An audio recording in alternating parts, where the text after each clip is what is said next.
దేవుని యొక్క ఉచితమైన కృప వలన ఈ 40 దినాల మండల కాల ధ్యానాలను ముగింపు వారంలోనికి మనం ప్రవేశించి పరిశుద్ధ వారంలోనికి మనం ప్రవేశించి నవకిరణంలోనికి వెళ్ళక ముందు ప్రవేశిద్దామా. సిలువ చెంత చేరిన నాడు కలుషములను కడిగివేయు. సిలువ చెంత చేరిన నాడు కలుషములను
మార్కు సువార్త 14వ అధ్యాయం 3వ వచనాన్ని నేను చదువుతున్నాను, దయచేసి ఆలకించండి. మార్కు సువార్త 14వ అధ్యాయం 3వ వచనం.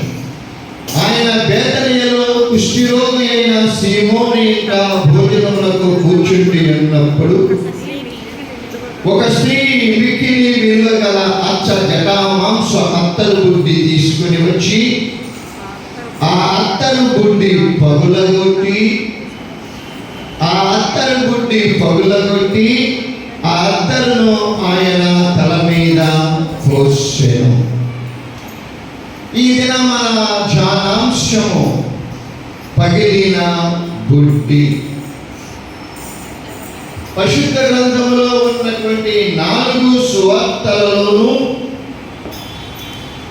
యేసు క్రీస్తు వారు ఒక స్త్రీ చేత మిక్కిలి ఖరీదైన సుగంధ ద్రవ్యముతో అభిషేకించబడి ఉన్నారని మనం చూడగలుగుతూ ఉన్నాం. మత్తయి సువార్త 26వ అధ్యాయం 6-7 వచనములలో యేసు బేతనియలో కుష్ఠరోగి అయిన సీమోని ఇంటిలో ఉన్నప్పుడు ఒక స్త్రీ మిక్కిలి విలువ గల అత్తరు బుడ్డి తీసుకొని ఆయన యొద్దకు వచ్చి ఆయన భోజనములకు కూర్చొని ఉండగా దానిని తల మీద పోసెను. కుష్ఠరోగి అయిన సీమోని. రెండవదిగా మనం చదువుకున్న చాలా వాక్యమే మార్కు సువార్త 14వ అధ్యాయం 3వ వచనంలో ఆయన బేతనియలో కుష్ఠరోగి అయిన సీమోని ఇంట భోజనములకు కూర్చుండి ఉన్నప్పుడు ఒక స్త్రీ మిక్కిలి విలువ గల అచ్చ జటా మాంస అత్తరు బుడ్డి తీసుకుని వచ్చి ఆ అత్తరు బుడ్డి పగులు బుడ్డి ఆ అత్తరు ఆయన తల మీద పోసెను. మూడవదిగా లూకాసు సువార్త 7వ అధ్యాయము 36, 37, 40వ వచనాన్ని చదువుకుందాం. పరిసయ్యులలో ఒకడు తనతో కూడా భోజనము చేయవలెనని ఆయన అడిగాను.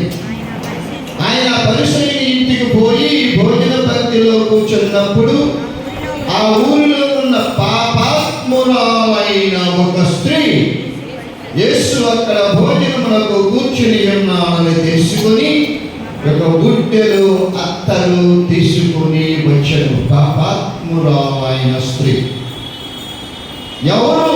ఈ పరిస్థితిని మనం ఆలోచన చేస్తే 40వ వచనాన్ని చూద్దాం. అందుకు యేసు, సీమోను, నీతో నేను ఒక మాట చెప్పవలనని ఉన్నాను అనగా అతడు బోధకుడా చెప్పుము అని. పరిసయ్యుడైనటువంటి సీమోను.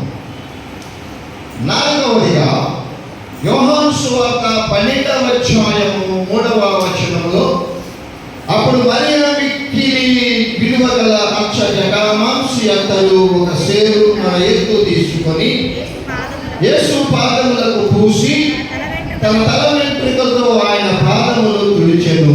ఇల్లు ఆ అత్తరు వాసనతో నిండి ఉంది. మత్తయి మరియు మార్కు సువార్తికులు ఒకే సందర్భమును గురించి వ్రాసి ఉన్నారు. కానీ ఆ స్త్రీ యొక్క పేరు వారిరువురును రాయలేదు. ఒక స్త్రీ. యోహాను సువార్తికుడు మార్తా లాజరు యొక్క సహోదరి అయిన మరియను గురించి ప్రస్తావించినాడు. లూకాసు సువార్తికుడు అయితే పాపాత్మురాలైన స్త్రీ నేమ్ వాజ్ నాట్ మెన్షన్. అక్కడ కూడా ఆ స్త్రీ ఎవరో వ్రాయబడి ఉండలేదు. ఈ 4 సందర్భాల్లో ఒక సందర్భమును గురించి ఈ రాత్రి మనము ధ్యానము చేయబోతూ ఉన్నాం. ఈ 14వ అధ్యాయము 1వ వచనము మొదటి భాగాన్ని మనం చూసినట్లయితే, 2 దినములైన పిమ్మట పస్కా పండుగ అనగా పులియని రొట్టెల పండుగ వచ్చెను. What is the importance of Passover? పస్కా పండుగ యొక్క ప్రాముఖ్యత ఏమిటి అంటే, ఇశ్రాయేలు జనాంగము 4 శతాబ్దాల పాటు ఘోరమైనటువంటి శ్రమను వారు అనుభవించి ఉన్నారు. మరణదూత వారి గృహములలోనికి ప్రవేశించకుండా అప్పుడే వధించబడినటువంటి గొర్రె పిల్ల యొక్క రక్తాన్ని వారి ద్వారబంధాలకు రాసుకొని ఉన్నారు. పాస్ఓవర్ అనగా దాటిపోవుట.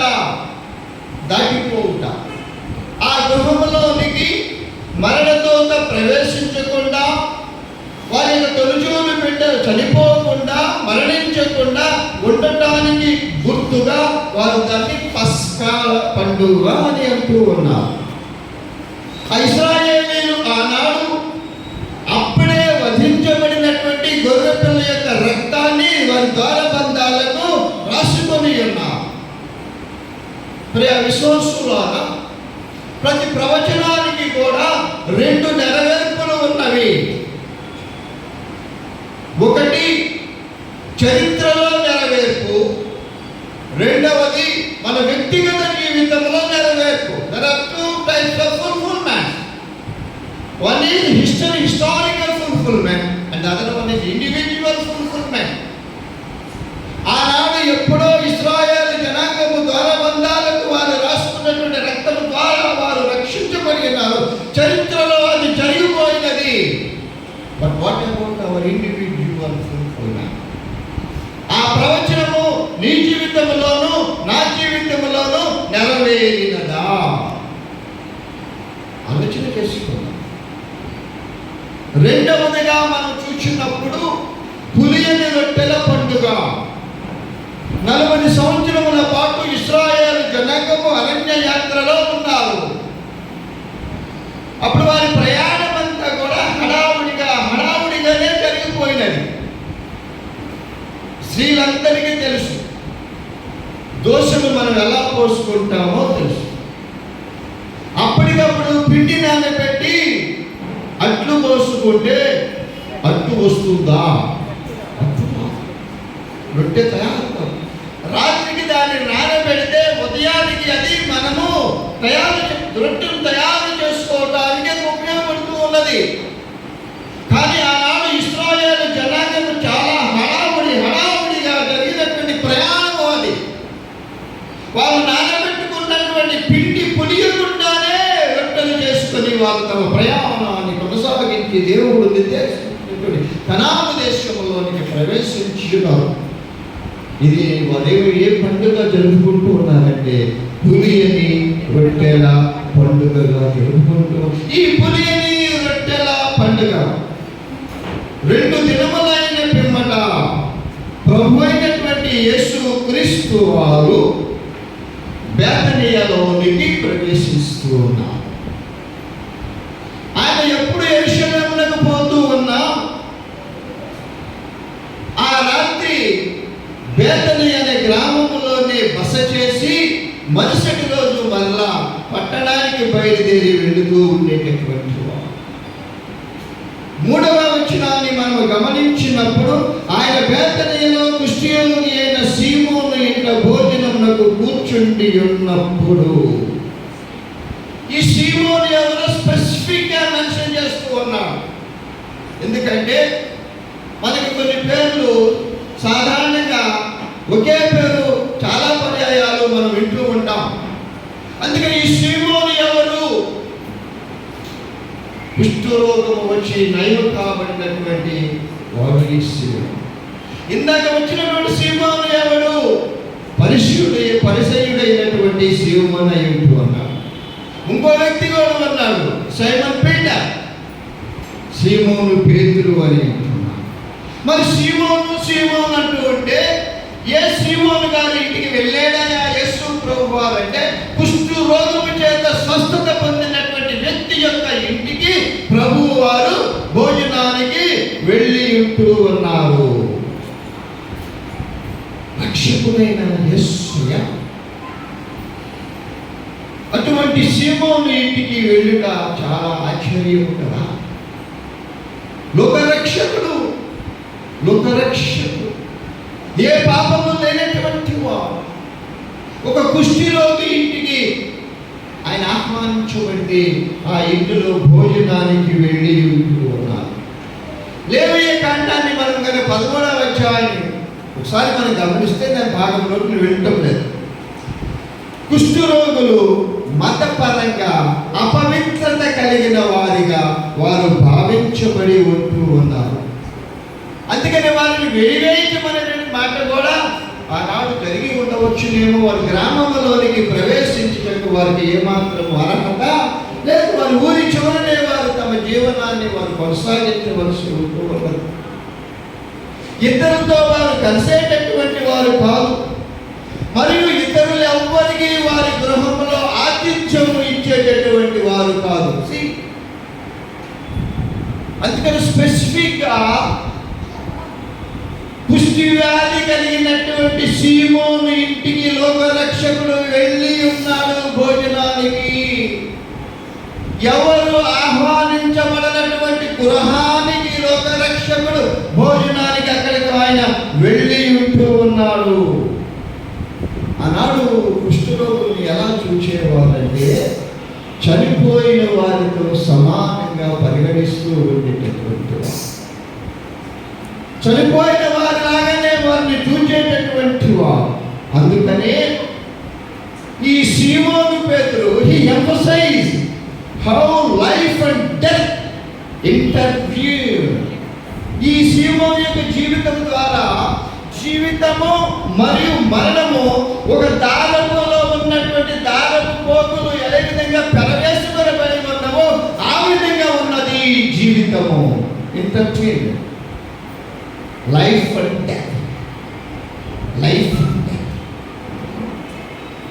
జీవమైనటువంటి యేసు కుష్ఠి వ్యాధి నుండి మరణము నుండి బ్రతికించబడినటువంటి స్వస్థత పరచబడినటువంటి ఈ సీమోను వీరిరువురు కలిసి ఆ గృహంలో భోజనము చేయటానికి సిద్ధముగా ఉన్నారు.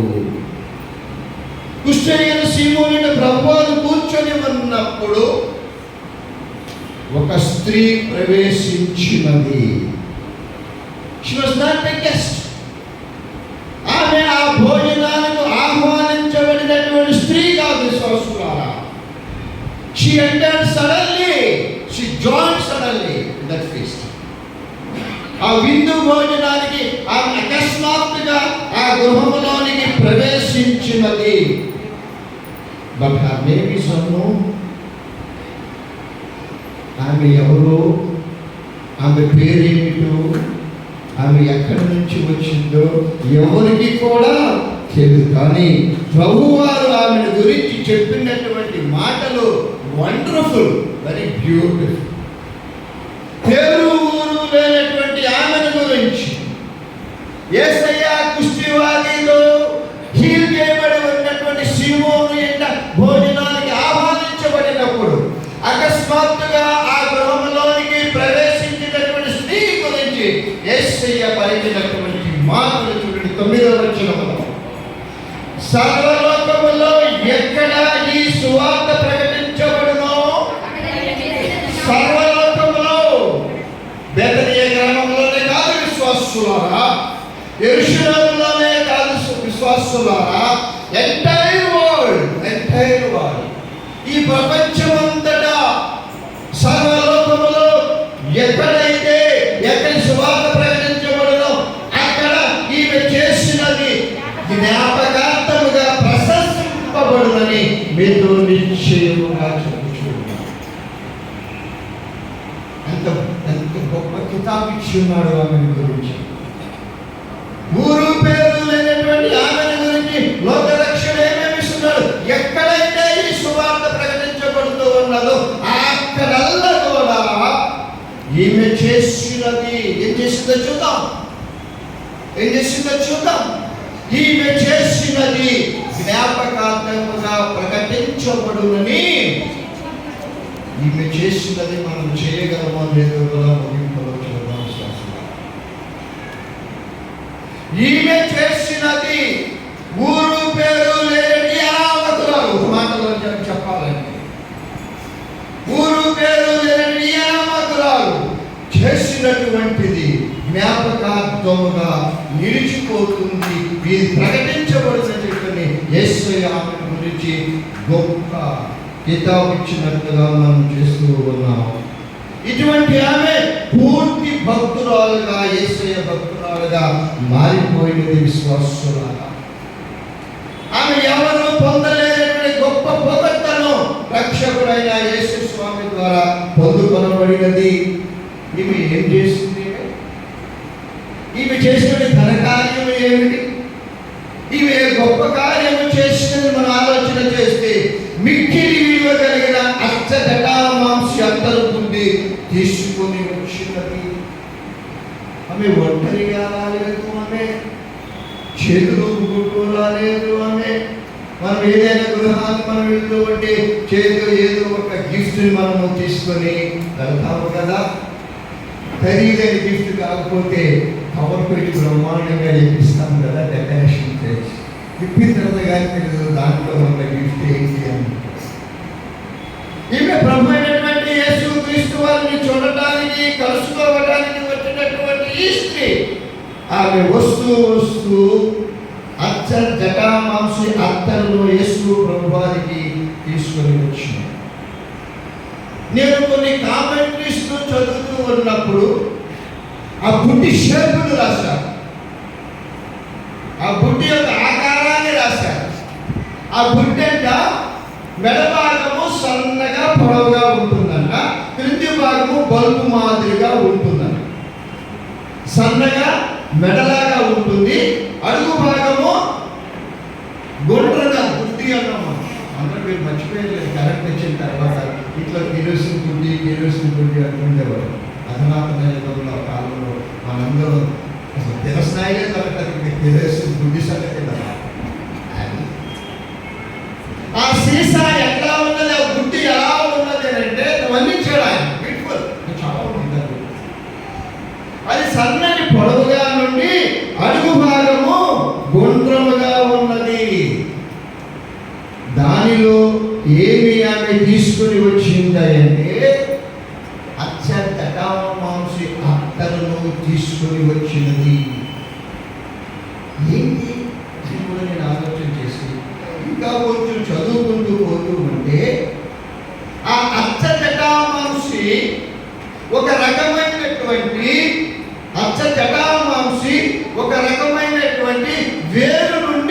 తీయబడినటువంటిది, వేరు నుండి తీయబడినటువంటిది. ఎక్కడిది ఈ వేరంటే భారతదేశంలోని హిమాలయ పర్వతాలలో లభించేటటువంటి నార్ అనేటటువంటి వృక్షము యొక్క చెట్టు యొక్క వేరు నుండి తీయబడినటువంటి సుగంధ ద్రవ్యము ఇది. ఈ మన భారతదేశానికి చాలా బాగుంటుంది స్వస్థత. ఆమె తీసుకొని వచ్చినటువంటి ఈ అత్తరు జటామాంసి భారతదేశంలోని హిమాలయ పర్వతాల్లో ఉండేటువంటి నాన్ అనేటటువంటి మొక్క యొక్క వేరు నుండి తయారు చేయబడినటువంటిది. దీని ఏమన్నారంటే స్పైక్ నాట్ అంటున్నారు. సుగంధ ద్రవ్యాన్ని స్పైక్ నాట్ అని, నాట్ అనేటటువంటి చెట్టు యొక్క వేర్ల నుండి తయారు చేయబడింది కాబట్టి ఈ సుగంధ ద్రవ్యాన్ని ఏమంటే స్పైక్ నాట్ అని అంటూ ఉన్నారు. ఈ సుగంధ ద్రవ్యానికి ఒక మంచి లక్షణం ఉంటూ ఉన్నది. ఇది శుద్ధమైనది, ఏ విధమైనటువంటి కల్తీ లేనటువంటిది. It's pure. ఇది చాలా శుద్ధమైనటువంటిది, ఇది కల్తీ లేనటువంటిది.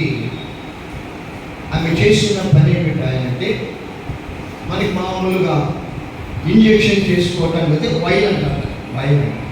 ఆ వైల్ యొక్క మెడ భాగాన్ని ఒక చిన్న బ్లేడ్తో కట్ చేస్తే దాంట్లో ఏముంటుంది, మెడిసిన్ ఉంటుంది. ఆ మెడిసిన్ ఇంజెక్షన్లోనికి లోడ్ చేసుకుని మనకి దాన్ని చేయటం అనేటటువంటిది జరుగుతూ ఉంటుంది. అదేవిధంగా ఆమె దాని యొక్క మెడ భాగమును పగలగొట్టినది. ఆ అత్తరు బుద్ధి యొక్క మెడ భాగమును పగలగొట్టినది. వాస్తవముగా ఆ అత్తరు బుద్ధి యొక్క మెడ భాగమును పగలగొట్టవలసిన అవసరం లేదు. కారణం ఏమిటంటే ఆ పైన మెడ భాగంలో మొదట్లో చిన్న రంధ్రం ఉంటుంది సుగంధం నింపుకోవడానికి. ఇట్లా చల్లవచ్చు కదా. ఆ బుట్టలో ఉన్నటువంటి సుగంధ ద్రవ్యాన్ని చల్లవచ్చు కదా. ఆమె అలా చేయడం విశ్వాసులారా. ఆ అత్తరు బుట్టిని ఆమె పగలగొట్టి యేసు ప్రభు వారి మీద పోసినది. ఆమె ఆ బుట్టిని ఖాళీ చేసిన తర్వాత ఖాళీ బుట్టిని దాచిపెట్టుకోవాలని అనుకునలేదు.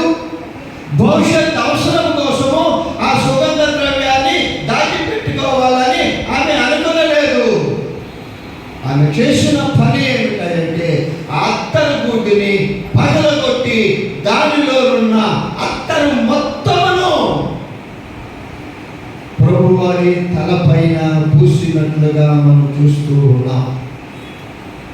ఈ యొక్క తైలాభిషేకం, సుగంధ తైలాభిషేకము ఏ విధంగా ఉంటూ ఉన్నదంటే రాజుగా అభిషేకము చేసేటటువంటి వారి మీద, యాజకుడుగా ప్రతిష్ఠ సమయంలో చేసేటటువంటి సమయంలోను, preparation for a body for burial, ఒక పార్థివ శరీరాన్ని సమాధి చేయుటకు సిద్ధము చేసేటప్పుడు ఈ సుగంధ తైలాన్ని వారు జల్లుతారు.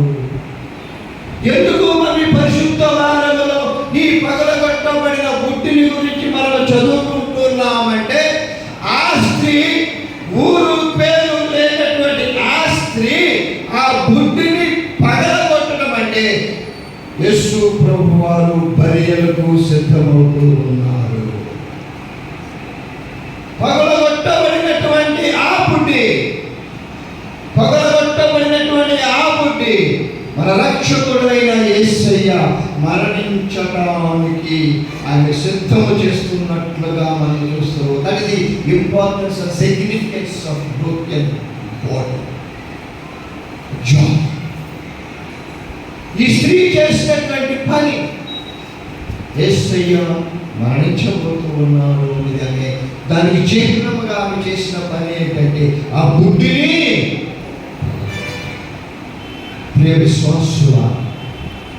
విశ్వాసుల అనేక దినాలుగా దాదాపుగా 33 దినాలుగా మనం ఈ శ్రమల కాల ఛానల్లో మనం పాల్గొంటూ ఉన్నాం కదా, మన శరీరం అనేటువంటి ఈ బుద్ధిని కదలగొట్టి మన విశ్వాసాన్ని లోకములకు మనం తెలియచేయగలుగుతూ ఉన్నామా?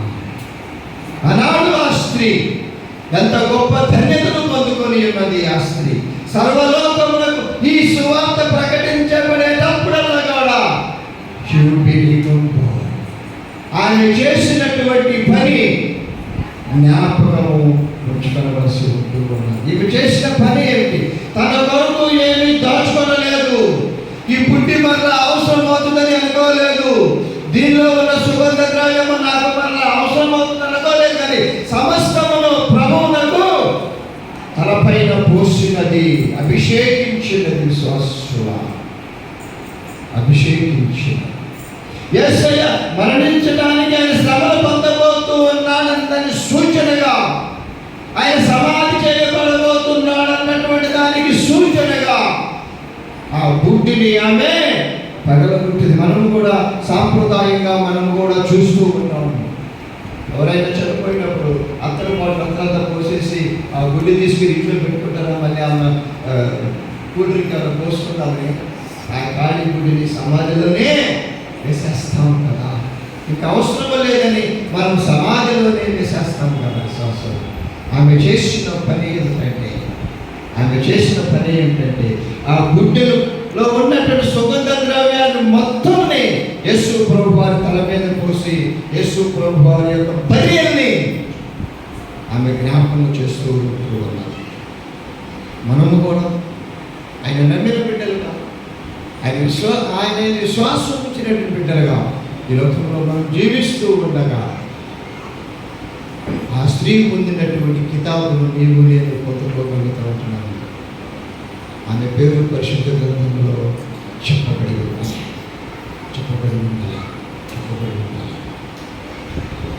లూకాసు సువార్తలోనైతే పాపాత్మురాలైనటువంటి స్త్రీ అని మాట్లాడుతూ ఉంటున్నాను. యోహాను సువార్తలో చనిపోయినటువంటి లాజరు లేచిన తర్వాత మరియా యేసు ప్రభు వారికి తైలాభిషేకం చేసినట్లుగా మనం చూస్తూ ఉన్నాం. కానీ యేసయ్యకు మరణము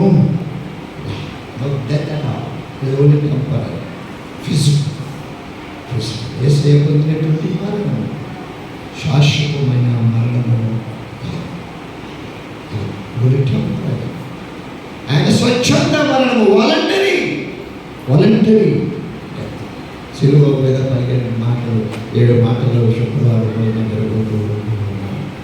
ఆయన పలికినటువంటి ప్రతి మాట వేల సంవత్సరాలుగా వినబడుతూనే ఉన్నది. విశ్వాసం ఆ స్త్రీ చేసినటువంటి పని, తాను తెచ్చుకున్నటువంటి అత్తరు మొత్తమును యేసయ్య తల మీద పోసి ఆమె అభిషేకించినది, వాసుగా తలంచినది, ఆమె యాజకుడిగా తలంచినది. ఆమె ఈయన చనిపోతాడు అన్నటువంటి ఆయన బలిగండం జ్ఞాపకం చేసినది. విశ్వాసుల ఆ గుడ్డను పగలగొట్టుట ద్వారా తనకంటూ ఏమీ ఉంచుకోలేదు, మొత్తము ప్రభువునికే సమర్పించిన విశ్వాసం.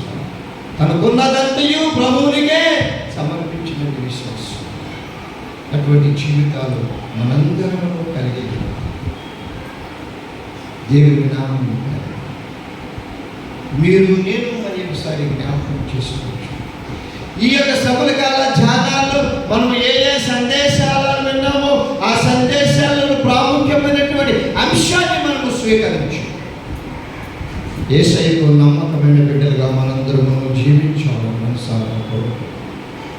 నాకు అవకాశం ఇచ్చినటువంటి గురుమండల అధ్యక్షులు, సన్నిహితులు, గురువులు, పెద్దలు, కేవలిగా మేరకు విశ్వాసాలు మీ అందరికీ కూడా యేసయ్య నామములో వందనములు, శుభములు తెలియజేస్తూ ఉన్నాం.